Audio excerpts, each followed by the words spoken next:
Hi everybody, welcome back to another episode of the TreeTopChat. This is actually episode number 36, so we've been going on for quite some time now. Last week, if you missed that, we spoke to a Brick Rowley who had some really interesting, inspirational stories to share, so be sure to check them out if you missed that, or any of your favorite episodes on our pod platforms that we have available. So last week we had our first American guest, as I told you, and this Friday we have our very first Austrian guest. So this is Hannes, who is an arborist, who is running the Austrian tree care company Baumart. So as usual, if you have any questions whatsoever, please feel free to leave them in the Q&A section, and we will address them as we go along or at the end. So we'll see if we have. We've also been told that Husqvarna Husqvarna Austria, I should say, will have some pretty sweet giveaways here. So stay tuned for that, because Hannes here is going to tell us a little bit about what they are doing the program. So Hannes, welcome. How are you? Hello, good evening. Hey, can you hear me? Yeah, fine, absolutely. Where are you? Perfect. I'm at home in our small office. Actually, I wanted to chat out from the garage, but the internet is not that quick up there. Okay. So where do you live? I live in Linz. That's the capital of Upper Austria, one of the 9 countries of Austria. It's like 200,000 inhabitants big. So okay. in the middle of Europe. Yeah, I know. I was in Austria last year about this time of year. Yeah, where have you been? In Wels. Wels, this is my. Probably you've been to Teufelberger. Ah, good guess. I was born in Wales actually, so okay. I know that's it. A very, very nice city. Yeah, of course. Yeah, very nice city. I spent some time there in the evenings, to stroll along the streets. It was cold, but it was very nice. Yeah, temperatures differ quite a lot at that time of the year. Today we had like 12 degrees Celsius, and in 1 week it's going to be -4 degrees. So that changes from day to day. Okay. Well, we have about -10 here right now. Yeah, good to be in Austria. Yeah, exactly. Pretty cold. So let's get into it. Let's start with our standard question. How did you end up in the arbor industry? What did the journey look like? Yeah, actually, it's been quite a long journey. After high school, I started and also finished my studies in business administration and marketing. But already during my time at the university, I've been working in the green industry to earn something on the side. And I actually always loved it, really. Nevertheless, after finishing my studies, I accepted a fancy, well-paid job in a quite big company. And but actually, it didn't take me quite long to recognize that it wasn't quite what I wanted to do for the rest of my life. So my wife and I, we started our own business. Okay. Something totally different. And again, to earn something on the side, I began again working in the green business part-time. And after about 1 year, both of these jobs got that time consuming that it was necessary to make a decision to focus on either this or that. And actually, this was nothing more than some gut feeling, which made me decide to quit our own quite well-running business and to become more or less an arborist. Yes. Okay, nice. So you took that decision quite early then? Right after you were in university, or? Well, I've been like 27, something like this at that time. It was also our daughter was born, short time before, and I really didn't have that much time to see her because I had too much work to do, and I said, well, that's not good. And so we decided to do something different. Okay, well, okay, yeah, I know what you're talking about. I've been stuck in the corporate industry for 25 years before starting, this job. So yeah, nice. So tell us a little bit about the tree care industry in Austria. Is it large? Is it regulated? Is there a lot of competition? How does it look like? Yeah, well, generally it's there's quite big regional difference, I would say. In Vienna, for example, there are quite some bigger tree care companies, but actually the rest of Austria consists of mostly smaller companies. Often these are one-man companies. Okay. But I guess that's what it's quite everywhere. I don't know how it's in Sweden. Yeah, it's the same here. We got a couple of big ones, and then there's a lot of smaller companies that end up as contractors with the bigger companies as well. Yeah, and I mean, I can only talk about the place where I live, but I guess it's the same quite everywhere. So here where I live, most of the arborists work more or less alone, but it's like a big family where everybody knows everyone. You work together, you help each other out as a subcontractor to like combine the forces. So it's a big togetherness, and we are all friends. Okay, and that's really nice. Yeah, I have a feeling that it's the same everywhere. Where we talk to people around the world. And it's a kind of industry where people are not so competitive. It's more like a competition, but people are friends and you help out, and you work together, and Yeah, it's you never get weaker by helping someone. It also makes you stronger. So that's one. The industry is quite unique in that way. Yeah, exactly. Yeah, and that's also how I started. Like my own business, like 6 years ago. But as my company grew over the years, I nowadays have quite little need of hiring subcontractors. As we always try to grow slowly and constantly in order to fill the rising demand with our own staff. This works quite well, though it's still nice from time to time to work together with other very experienced climbers and arborists to help each other out, to learn from each other, to get to know some new things, Yeah. So how long have you been running the company for now? For 6 years now. 6 years. Yeah. That's good. Yeah, it's okay. It grew quite much faster than I ever expected.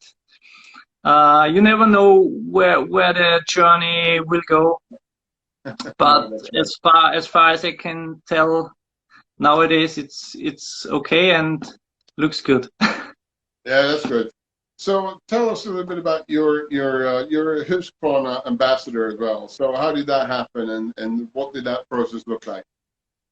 Well, yeah, the Husqvarna Austria did not have an H team, as they call it, so far, so they decided to build up one. And we first had contact in December 2019, and that got to know each other personally at the Austrian headquarters, which is here in Linz, only a stone throw away from me, 10 minutes, something like this. And I was really impressed by the whole concept of the H team, and what is even more important, I really liked the people. And I still remember it was, I think, the second day of the first ever COVID lockdown here in Austria. This was the 17th March, where Alexandra from the marketing division, she emailed me and said something like, especially in times like these, it's important to spread good messages quickly. Welcome to the H team. And yeah, that's actually how it began. But unfortunately, basically everything that had been scheduled for 2020 had to be cancelled due to COVID restrictions. So no meetings, no get-togethers, no training courses. So we had one international online meeting with the H team in order to keep us up to date with the newest plans and product inventions. But I couldn't really contribute that much as for now. Okay. Well, I suppose, when this blows over and, we're free from the COVID, I assume you're going to come to Sweden, right? I hope so, yes. Have you been here before? I've never been there before. Nah, we're traveling a lot with my family and my wife and my daughter across Europe, but yeah. You never got this far north? Not yet, no. No. Okay. Okay. So we also hear that you and Husqvarna Austria, collaborated on a little giveaway for this chat. Do you want to explain? Yeah, indeed. When I asked the guys if they were willing to provide something for the listeners, they didn't even hesitate, and they stamped out some insanely huge giveaways actually. So I would recommend all the listeners to stay tuned. I would suggest we explain more later on. Okay, no problem. So let's go back to your company then. How's it been running a tree care company? How come you kind of explained why you started your own company, but what is the pros and cons of running your own company, you think? Yeah. Actually, when I was an employee at the company I was working before, I kind of had the feeling or the intention to push arboriculture kind of to the next level, and I strongly believe that this seemingly little market has some huge potential and also demand, and this needs to be fulfilled. And so I had some visions for the future in my life as an arborist, and that's actually why I ended up founding my own company. And yeah, today I have 4 amazing arborists and me. My wife is doing the bookkeeping, and everything is growing organic, steady and slowly, but still much faster than I would have believed in the beginning.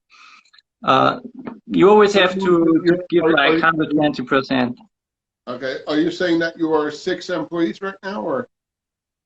With me, together with me, yes. Yeah, exactly. Okay. Yeah. In March, a new colleague will start. It's okay. That's good. Actually quite standard. Every time at the beginning of the spring, a new member starts working with us, and yeah. So what is the downside? I hear that your wife is doing the bookkeeping because that's typically something that is not many people would like to do, right? Yeah, actually, as I've been studying business administration, it's not a big problem for me, but you have to decide where you are needed, So she can do this. I can go outside, climb trees, teach the new guys to get better, to help the company. Well, and yeah, the downside, I don't know how to say, you all start alone. Everybody starts alone. It was the same with me. Yeah, for bigger trees, you call a colleague and work with subcontractors. You're your own boss. You don't have to take care about the employees. You can work whenever you want, wherever you want, can go on holiday and so on. But someday there comes the point on which you pay your subcontractors a certain amount of money that would allow you also to nearly recruit a full-time employee. And this is probably the most important point in the development of your own business. Yeah, you give up total freedom, and you're not only responsible for you and your beloved ones, but also for someone else and for their families. And it's kind of like going all in. Your fixed costs rise. That also means you have to do more work. You expand, you buy new gear, you buy new stuff, you buy a new car, a second trailer, working platform. Then you need a bigger storage yard, and very quickly there comes a point where you have even more work to do, much more responsibility. So this is kind of a vicious circle. But hey, all you do is you can do what you love every day. So there's always pros and cons, but it's really okay for me, and it's good. And then the most time-consuming thing is actually training and teaching new employees. So you know, you can get up the tree and do it yourself. Then you're fast and you earn good money, no question. But if you don't take the time to teach the new ones, it will be difficult to build something more. Yeah. And you want to grow together, you want to be able to help each other out together, and that's the only way it works. And this is a lot of money, a lot of time, a lot of everything.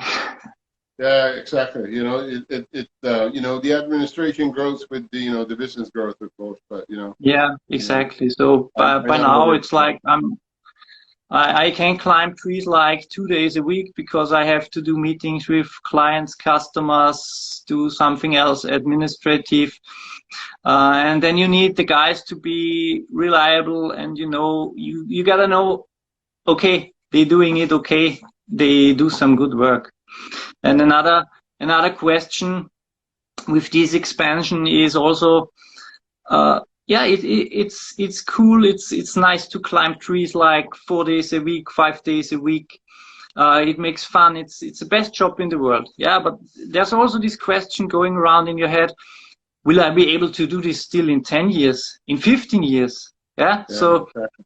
The purpose of building a good team and building infrastructure is also, at the end, it's some kind of freedom you wouldn't have alone, and some kind of safety for the future. Yeah, also for your employees. So we grow together as a team, and we help each other out as a team, and that's what I really love about building this company together. Yeah, exactly. And as you grow the company, you know, when you don't want to climb, or, you know, are unable to climb, you know, when that ever happens, you know, you're still going to be able to manage the company if you grow it, right? Yeah, that's the nice thing. So what if I get ill or hurt? I can't climb any longer at the age of 45. So that's it. And so already now we can save energy by sharing out the work. It's also good now at this time, because one day you are the climber, on the other day you're the groundie, on the third day the whole team climbs a huge big tree, and then everybody does the cleaning up together. That's actually some welcome diversion, and that's good in my opinion, because when I started, I did all the climbing alone, I did all the cleaning up alone. Yeah, and right. every day, you have no diversion. So yeah, I agree. You know, that probably gets boring in the end, right? You need to, you know, to have some different things, and you know, it's really nice to work with you know, people as well. Kind of hard to work alone for doing all that work yourself. Yeah, and the dangerous thing about being alone is that you only hire subcontractors when it's really necessary, you know. Yeah. And many of these guys end up climbing trees alone, and we all know actually you shouldn't climb a tree alone. Or even if it's for only 1 hour and a little tree. Yeah. But it's not good. So I've not climbed a tree alone for like 5 years, I think. That's good. And in our company, when we're doing a tree, it's always minimum a 2-people team. Yeah, safety first, huh? Yeah. So you know, as running your own company, have you been able to take any vacation, or are you the type of guy that kind of works, you know, around the clock? Yeah, it's actually, when you're not on vacation, you work. Yeah, so also on. This means also on Saturdays, some Sundays, and whatsoever. I'm kind of lucky because our beautiful, lovely daughter is a professional figure skater, which means that we're traveling around quite much for competitions. Normally, not in 2020, and this gives us the possibility to get away And you know, if I'm sitting in an ice rink in Slovenia, Italy, Germany, wherever, it's quite easy to forget about the work. Oh, that's nice.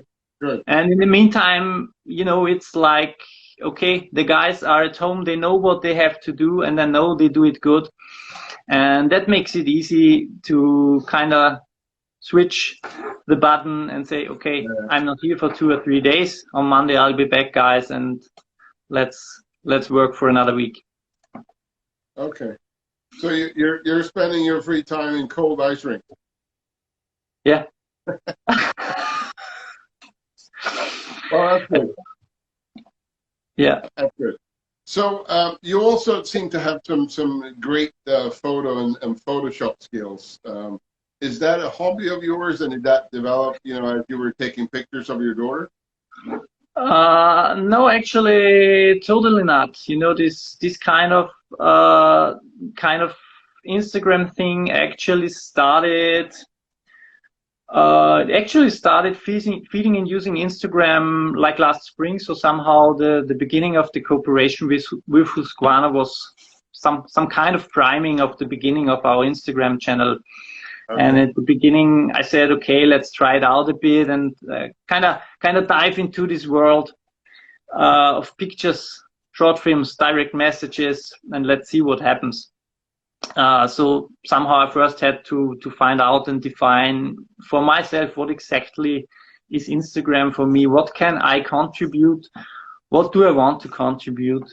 And yeah, it was surprisingly exciting journey. You know, I got to know so many fascinating and nice arbor people from all over the world so far, which was particularly interesting in a year like 2020, where all the events have been cancelled. So yeah, and then it kind of turned out that it's funny to create short video clips with music, make photos with a little editing. But actually, I've never done this before, really. Okay. And I don't really have that much photo editing skills. It's just that smartphone software nowadays allows you to do so many things so easily. I was really impressed too. I would not consider myself as a good photographer. It's like most of the time it's like, yeah. But you are editing on a computer at some point, right? Only on my smartphone. Only on the phone? Only on the phone, yeah. It's I wouldn't have believed this either half a year ago. Yeah, you know, Google is your friend. Google tutorials, it's amazing what is possible, you know. So most of the time it's like, hey guys, that could look great. Let's try this out. Yeah. And the guys just answer, okay, story mode or widescreen for feed. And surprisingly often something good arises, and I take it most of the time you can make something out of it. But as you can see, I'm not the guy that puts on photos every day or 2 times a day. I have a quite a tendency for perfectionism, and it takes some time until I consider something releasable. So to say. Okay. You just don't want to shoot a picture and post it. You want to make sure, you know, it's exactly. It's also I'm not the kind of guy filming gigabytes of footage with the GoPro on the head, because this is so time consuming, editing it on the PC afterwards. If you look exactly, you most of the time will see pictures of us doing a break or something like this. So, most of the time we concentrate on work, and then we have time and say, okay, let's take some 5 minutes, try some shoots, and if it works, it works. If not, we finish our day and no Instagram post.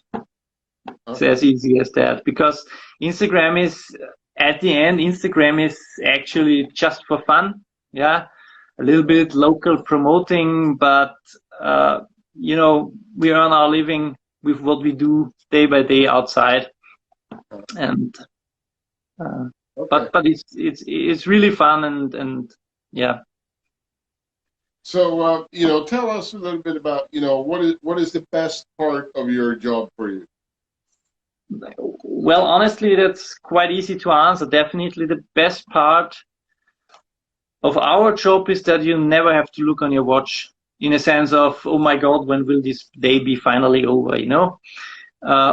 When you're hungry or thirsty, you take a short break, eat something, drink something. But as soon as we're finished, we pack up our things and drive home, or if there's some time, drive to the next client. But that's really one of the biggest pros at work. And even if you had less sleep, you won't get that tired when you're in movement, in the fresh air, in the trees. That's also very good. But yeah. So to sum it up, it's the freedom of the job, right? Yeah, kinda. I would say like this. Yeah, of course. Sometimes work isn't that good either, or you have -5 degrees and it rains, or some hazardous trees that are not really that funny to climb, or you're tired already. But in general, it's always good. Good to hear. So, if we're going back to this, what is a typical day, in the life of you and your team look like? How does it look? What do you do in the morning? Yeah, typically my day starts about like 5 o'clock or 5:30 with some office work, doing some email, a little bit paperwork, correspondence, and normally we meet at the garage at 7 o'clock. Well, to be honest, most of the time I arrive some minutes later, and the crew already prepares everything. Sometimes in summer, when there's some driving to expect, we start a little bit earlier. And yeah, but most of the time we have already clarified the day before who will serve which customer and what has to be done and what equipment is necessary. Well, and then I would say the normal madness of a day full of tree care and sometimes hedge cutting starts. Okay. And how long typically is a day?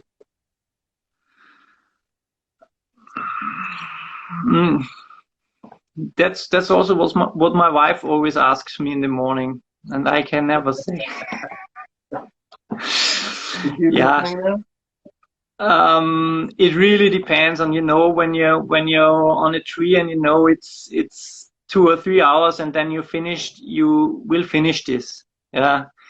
If you know, okay, we need another 6, 7 hours, you don't have to work until 8 in the evening or something like this. The problem is in summer most of the time is sometimes we start very early because it's very hot sometimes. But the problem is when you start early, you finish that early that you have time for a second or third tree. And most of the time, days in summer are like 6 o'clock until 7:30. So, yeah, it's. So when in a year, when is your high season? Top months are, I would say, March and April, and then September, October, November, December. You gotta know that we typically work quite until Christmas. So winter most of the time comes like in January, and in winter it depends on the weather. If the weather is fine and not too cold, we do some work. We most of the time try to do fellings and dismantlings in winter. And if it's, I'm always amazed by people like Ilka Arbosen when he posts pictures from working in -20 degrees. we would not jump in the car at a day like this.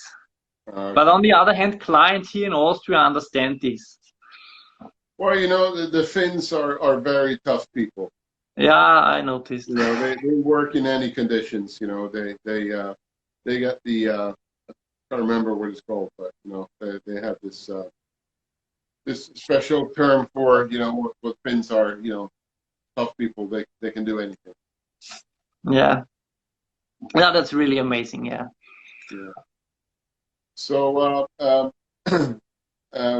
you know, in this high season, you know, where you know your customers are your customer base predominantly, you know, companies or private persons, or are you bidding, you know, in municipalities and stuff like that as well? Yeah, it's actually it's a good mixture, I would say.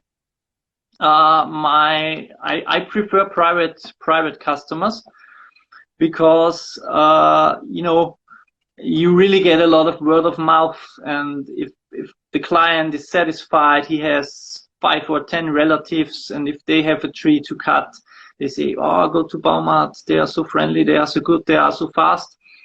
And you know, with these clients, it's not always only the money that decides who will get the work. You know, with cities or something like this, you can do the best work, but next time they will all again ask 3 or 5 companies, and the one who is the cheapest will get the work. And that's it's okay, of course, they have to do it like this, but that's why I try to mix it. And yeah, that's good. And we also work for all the other companies around here, because as we're like, it's quite easy for us to say, okay, one guy has the time to help you out for a day or something like this, and this is for keeping contacts alive. And yeah. Okay, so that means that you have an opportunity to let your guys be subcontractors to other companies as well. Of course, yes, yes. You know, they're all fully certified. That's what's also important for me. You know, that's why after 6 years of running my own business, I think I still don't earn much more money than in the beginning. But you really have to take some loads of money and time to build up something that really works fine. But we're really on a good way. Okay. Hey, talking about certification, and you know, what are the rules in terms of you know, tree climbing and certifications in Austria? Do you have a license, right? Yeah, actually, it's like, I think in Sweden you also have the European Arboricultural Council system. Yeah. So it's actually like you're doing the rope climbing module A. You also have to do some basic course in tree pruning, tree physiology, and after some experience you can advance to the rope climbing B, which also includes chainsaws, and after that you can advance and become European tree worker. Yeah. That's actually the standard system here in Austria. Is there a lot of people that has the you know, the certification in Austria? Well, in Linz, where I live, it's like 200,000 people. Perhaps you can take this as a comparison a little bit. I would say there are around 10 to 15 companies that are doing tree work on a high quality level. So most of them are alone, as we already mentioned. Some of them are a little bit bigger than we are, but nevertheless, there's still a huge supply and also demand for cheap tree work, if you know what I mean.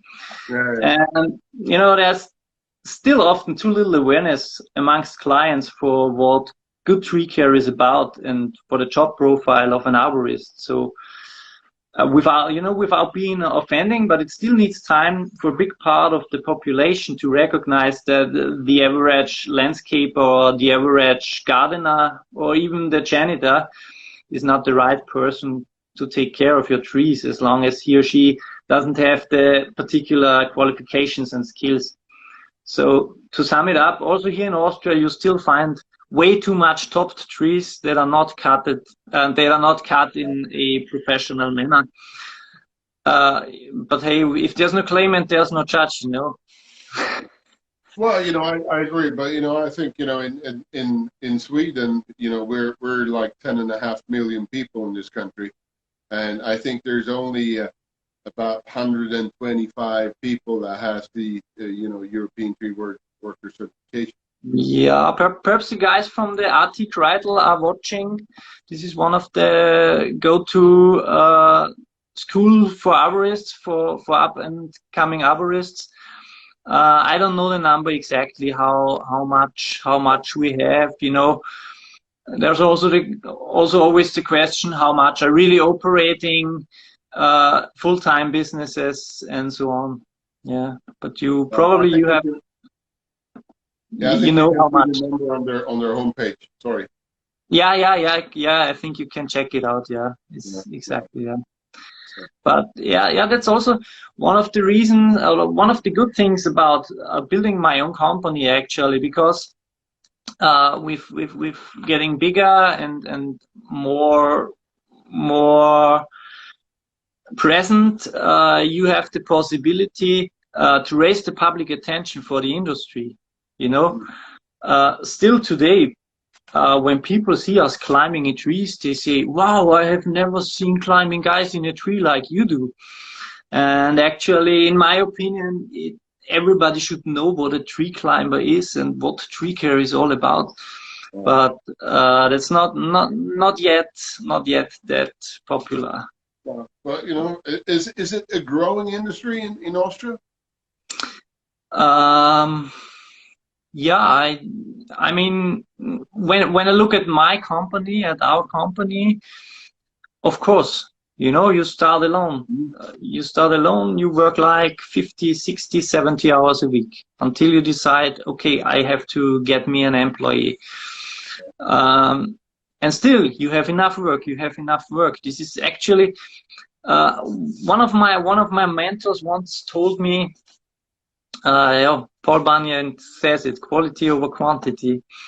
One of my mentors once told me the cake is big enough for everybody of us, and actually it's true. And I truly believe that there's some kind of circle. You work, and if you work more, you get more work, because more people see you working, more people spread the word of mouth, and they know more people. So then you buy a second car, then 2 cars drive through the whole city every morning. More people get to see you, and this goes on and on and on. So I don't really think that you have to limit yourself on something. You have to just to trust in yourself, in your team, and risk something. But exactly. I think it pays off at the end. I think that everybody that we speak to about these topics say that this industry is growing almost worldwide, right? Because there's more knowledge about trees and urban trees and what trees are doing to the environment and all that. So it seems to be a lot more interest in the in becoming an arborist or working in the tree care industry. Yeah. When I started, it wasn't quite usual to make that much tree control. Nowadays every tree has a number, and every tree has to be taken care about, and these all are things we never had to do before, but we have to do now. And I do also believe that this will change in some years also, but there's differences in the jurisdiction in every country, I believe. Yeah, I think so. Okay, 6 months, sorry, 6 years as an arborist, you know, it's going to be some funny stories for you to tell. So give us your Yeah. funny job story. Yeah, actually, it feels like 6 months, yeah, but it's already 6 years. Uh, Is it well, still a long time? you gotta imagine, and you probably might have heard something like this already. So it's quite standard that from time to time you're called to rescue something or someone out of a tree. You know, I think so far I had like 3 cats, some drones, toy aeroplane, and one of our guys even had to rescue a man with his paraglider one day. Okay. Uh, Actually, And this would even be you're one talking of, about a big paraglider.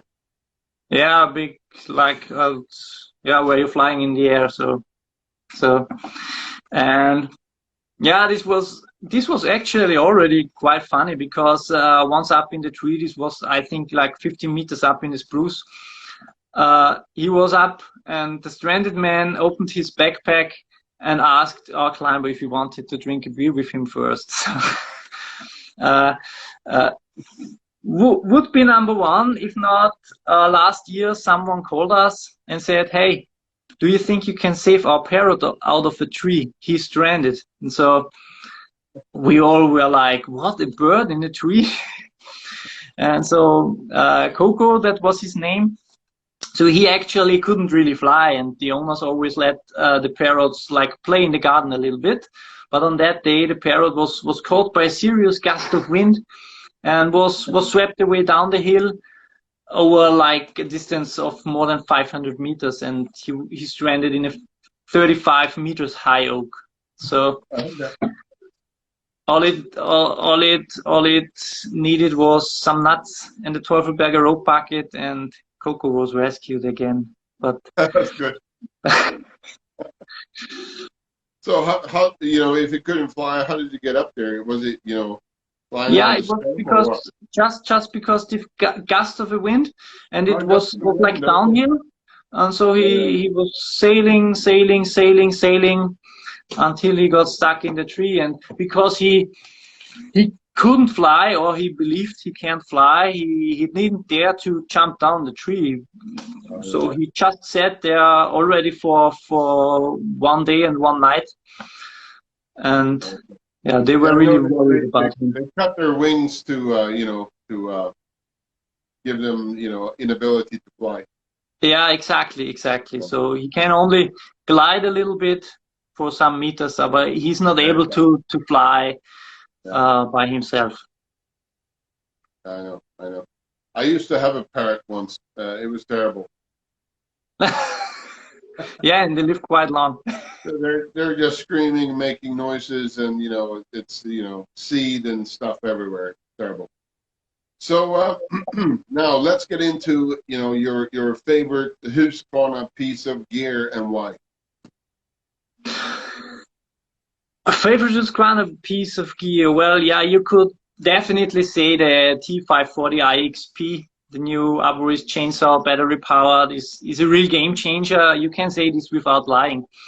But nevertheless, with chainsaws, it's like there is one different saw for each application. So you can't do everything with one saw. So it's good for what it's good for, but most people in the forest don't have any need for a saw like this. So they need some bigger saws. So to answer this question, I asked myself not only what piece of gear is just totally awesome itself, but also what piece of gear would I never want to miss, in a sense of what do I really need and use on a daily basis in nearly any situation, and what do I not want to be replaced by something else. And in this context, I chose the Husqvarna Technical Extreme Jacket.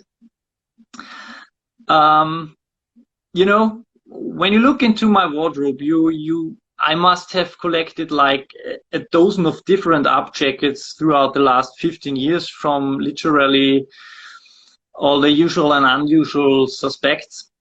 And you know, a jacket has to be breathable, it should keep you warm and dry. It has to be durable, both perfect for climbing and groundwork. And in the best case, it should also look good or even make you look better, you know. And so after really so many years of work, it seems like the perfect jacket has now been invented, or I finally found it. So, you know, when you have the feeling that you don't have to search any longer for a better piece, you know, you have found the perfect product for you. I know it's difficult with jackets because they have to fit, but I have so many jackets I bought, and after some weeks I said, when it's raining, it's not that good. Oh, when it's cold, it's a little bit thin, and so on and so on. And that's why I asked the guys from Husqvarna if they would give me one of those brilliant jackets for the listeners, and I have one here. Wow. This is the Baumart edition, but you will get a standard Husqvarna one. Yeah, and they said they won't only give away one jacket. They said also they will provide 2 other nice giveaways for a second and a third winner. So my suggestion is, after our chat is over, I will post Ghislaine is on fire. After the chat is over, I will post the contest on our Instagram page and everybody can participate. So be sure to check out at baumart.co.at and follow us for the contest. So we will repost that as well. Perfect. Yeah. Yeah. Very nice. That's very nice of Husqvarna. And yourself, of course, you who made them, give away those nice items. Yeah, I asked them, hey guys, I'm going to talk at the TreeTopChat. Do you have some giveaways? Yeah, of course, they said. Perfect. Yeah, it's from triple to triple, you know. Yeah, good. So, what if we're talking about, not your Husqvarna piece of gear? We know that now. But what is your favorite piece of climbing gear and why? Yeah, I would say same procedure as before. What is not only what is totally awesome, but what do I not want to be replaced by something else? What do I need on a daily basis and in any situation? So this means for me, on the other hand, that I cannot select, whatever rope, because in my opinion, there is not this one outstanding rope. I could talk about the KM3 Max from Teufelberger, Forest Sand, or the Courant Comora or FTC Agiope, just to mention some of my favorites. So generally at this point of the chat, thumbs up to the guys from Courant and Teufelberger. They're really doing fantastic jobs by inventing even more fantastic and beautiful ropes. Perhaps it's also some kind of fancy thing, which is, I totally agree, also important. So there's one thing, So either I'm such a good climber because I can climb every rope, or I'm lacking too much sensitivity as I don't feel too much difference whatever rope I use. Or the third explanation is, and the most likely thing, I've been using the zigzag since the release of the second version at that time. Okay. And I tried the Rope Runner, I tried the Akimbo, I tried the Bulldog Bone, but still I'm totally satisfied with the zigzag, which perfectly fits my needs and my climbing style. Okay. So I would definitely say zigzag would be my go-to favorite piece of gear. And I gotta admit, it took quite a long time until the final release of the chicane, because I've been doing single rope already some time before the chicane was released, so I had to try something out all the time. But now still I'm using the zigzag, and what's more important, in whatever weather condition, you gotta know that I'm not the the knot guy. I'm really a mechanical guy. Okay, okay. But you are using the chicane for scent, right? No, for a sand, I typically use the Tatzloff too. Okay. I'm also excited about the new version coming out soon. Because our standard go-to procedure when we're working on a tree is installing one ascent rope. You go up with the Tats, and then you take your climbing rope and install your climbing system. So we always have one ascent rope for safety reasons and rescue situations. Okay. And for this kind of ascent, where you actually don't really do any work or whatever, I prefer the Tatzloff. This also has to do something with the zigzag not being midline attachable, you know. That's, if you want to say, the only con about it, but I can really live with this con. Okay. Well, you know, we heard you know, quite a few people, you know, mentioning, of course, you know, the zigzag as their favorite piece of gear. So I'm not surprised. Yeah, it's also the rope runner is not yet fully certified here for use in Austria. So no, it's not CE certified for Europe yeah, at all. exactly. So that's also the you know, I'm not the guy. I'm never the first guy trying out new things. Okay. You're not an early adopter. Yeah, I'm glad that many people do this, because without these people, the arbor industry wouldn't be where it is now. Yeah, but I always wait a little bit and see, okay, what did the guy say? Oh, that's good. That's not that good. That's super. That's shit. Whatever, you know. And then I make up my mind and think about it. Okay. Sounds good. So, you know, Hannes, I think we're kind of approaching the end here. Do we have any questions from the audience? Let's see here what we have. Yeah, you say you travel a lot. So, what is your future dream trip going to? Svensk travel. Yeah, actually, the traveling is always in related with figure skating and with my daughter. So there's 1 week in the year we're going to Italy on the beach, but normally it's going around everywhere, and this is very time consuming. Actually, I'm glad if I can stay at home for the weekend. Perhaps this will change one day. That's also actually the reason why I'm not really participating that much, or actually not at competitions, because I really do have to do much work. And when I don't do any work, I don't want to be away from my family, and I want to have some time with them. So so you don't go, apart from, you know, the beach in Italy, you don't go to any kind of warmer places, or? Not really. So it's actually not that I'm always dreaming of the Maldives or the Caribbean Sea or whatever. So Austria is also a very beautiful country, you know.